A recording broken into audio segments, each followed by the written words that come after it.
Class 9th का maths का chapter number थी नंबर सिस्टम की एक्सरसाइज 3.8 का क्वेश्चन नंबर 4 लेकर आई हूँ। ये हम बीके सिंह और गोयल प्रकाशन का कर रहे हैं। ठीक है, तो क्वेश्चन नंबर 4 बोलता है कि prove that 3 + √2 is an irrational number. ठीक है, इरेशनल प्रूव करना है हमें। तो हमने क्या करना है, इसको पहले वही लेना है, इसका उल्टा लेना है। तो let us assume that 3 + √2 is a rational number है। ठीक है, अब आपको पता है कि अगर वो रैशनल है तो उसको हम a/b की फॉर्म में रिप्रेजेंट कर सकते हैं, जिसमें a और b हमारे इंटीजर्स होंगे। इनके बीच में कॉमन फैक्टर सिर्फ 1 होगा और b ≠ 0 होगा। ठीक है ना, मतलब बताया था ना मैंने, को प्राइम नंबर होंगे।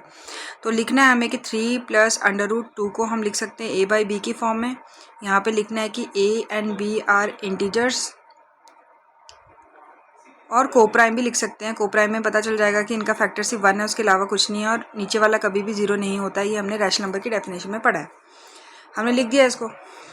ठीक है, अब इसको रीअरेंज करो। रीअरेंज का मतलब √2 को एज इट इज़ रहने दो, उधर शिफ्ट कर दो 3 को, तो 3 उधर जाएगा तो -3 हो जाएगा, क्योंकि +3 है यहाँ पे। नीचे 1 लेके सॉल्व करो इसको, तो √2 क्या हो जाएगा, यहाँ b को 1 से करेंगे b, तो 1 को a से करेंगे a, 3 को b से करेंगे तो 3b। ठीक है, अब देखो a और b हमने क्या लिए थे, इंटीजर्स लिए हुए थे। ठीक है ना, तो ये इंटीजर्स हैं, तो इट मीन्स कि ये क्या आ जाएगा, तो रैशनल नंबर ही आएगा ना।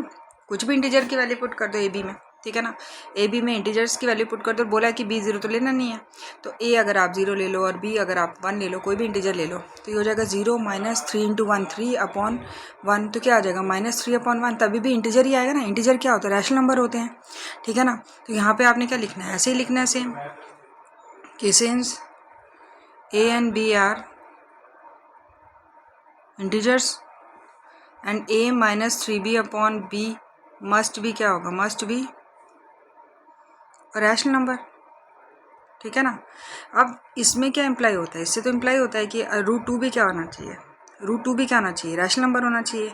लेकिन हमने तो पहले ही प्रूव कर दिया है कि भाई √2 क्या है, √2 क्या है, √2 इज़ एन इरेशनल नंबर है। इरेशनल नंबर है, इरेशनल नंबर है ना। तो देखो, ये इरेशनल है, ये रैशनल है, कभी इक्वल हो सकते हैं, नहीं हो सकते। इसलिए our assumption is incorrect. 3 + √2 is an irrational number. Clear. चलिए क्वेश्चन नंबर 5 पे चलते हैं। क्वेश्चन नंबर 5 में क्या बोला हुआ है, तो क्वेश्चन नंबर 5 में बोला हुआ है कि गिवन दैट है, हमें गिवन दैट है कि √2 इज इरेशनल दे रखा है हमको √2 को। ठीक है, हमें प्रूफ करना है कि 5 + 3√2 क्या है, इज एन इरेशनल नंबर। ठीक है, तो वही करेंगे कि अज्यूम कर देंगे कि assume that 5 + 3√2 is a rational number. ठीक है, अब रैशनल नंबर को मैंने बता दी रिप्रेजेंट कैसे होता है, b/q के फॉर्म में होता है। तो लिख देना कि 5 + 3√2 = क्या हो गया, a/b हो गया। ठीक है ना, और a और b के हमारे लिखना है, इंटीजर्स है, को प्राइम। ठीक है, को प्राइम है, और b इज़ ≠ 0। ठीक है, तो अब हम इसको लिख दिया। अब हमने क्या कर दिया, 5 को उधर शिफ्ट कर देंगे, तो ये हो जाएगा 3√2, यहाँ पे हो गया a/b -5 हो जाएगा। ठीक है, नीचे 1 लेके सॉल्व कर लो। ठीक है, तो b को 1 से किया, b 1 को a से किया, a b को 5 से किया, तो 5b। इतना समझ में आ गया। पहले इसको इससे मल्टीप्लाई किया, फिर क्रॉस मल्टीप्लाई कर दिया। अब 3 क्या है, मल्टीप्लाई में तो डिवाइड चल जाएगा, तो √2 क्या आ गया, a - 5b, और 3 × b क्या हो गया, 3b हो गया।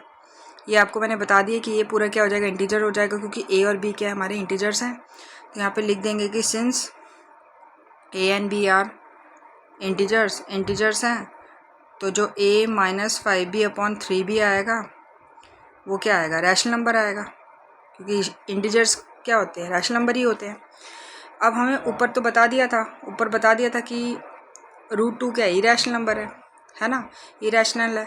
तो यहाँ से लिख दो कि √2 इज़ इरेशनल नंबर, सिंस हमें पता है।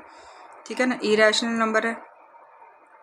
तो सो आवर अजम्पशन क्या हो गई, हमारी अजम्पशन क्या होगी, रॉन्ग हो गई। तो 5 + 3√5 क्या हो जाएगा, इरेशनल नंबर हो जाएगा। ठीक है, क्योंकि यहाँ पे इरेशनल है, यहाँ रैशनल कभी भी इक्वल नहीं होते। ठीक है, चलिए क्वेश्चन नंबर 6 करते हैं। क्वेश्चन नंबर 6 में क्या बोला हुआ है कि राइट वेदर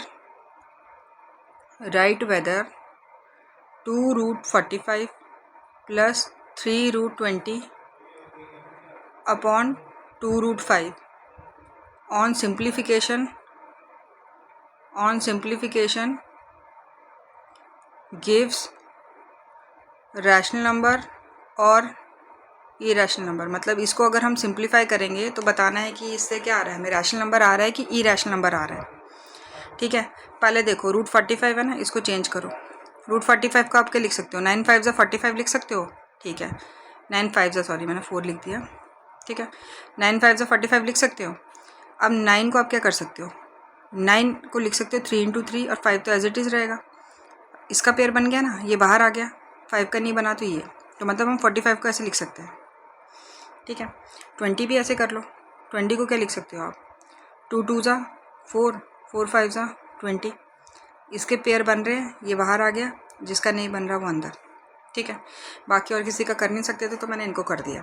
ठीक है, अब इनकी वैल्यू को हम क्या कर देंगे, जो हमें क्वेश्चन दे रखा है उसमें सब्स्टिट्यूट कर देंगे। क्वेश्चन क्या है, हमें 2√45 है + 3√20 है। ठीक है, और नीचे क्या आ रहा है, 2√5 है।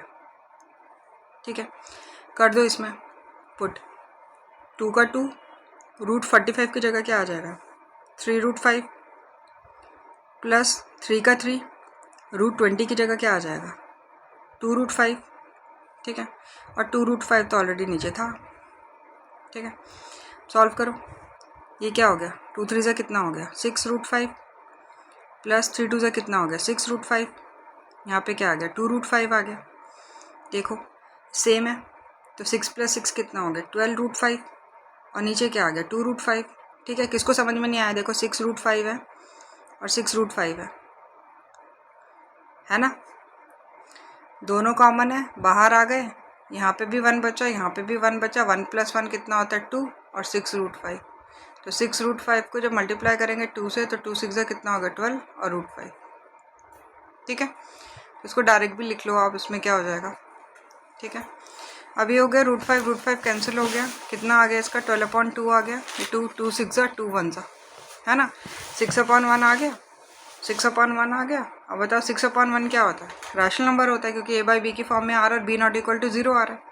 तो लिखना है कि 6/1 इज़ अ रैशनल नंबर। तो हमें यही पूछा था कि ये रैशनल नंबर है कि इरेशनल नंबर है, सिंप्लीफाई करके बताना। तो ये क्या है, रैशनल नंबर है। ठीक है, तो इसी के साथ आज हम ख़त्म करते हैं। नेक्स्ट जो 4 क्वेश्चन लेकर आऊँगी तो वो कंप्लीट करके 3.8 कंप्लीट करेंगे। Thank you so much for watching.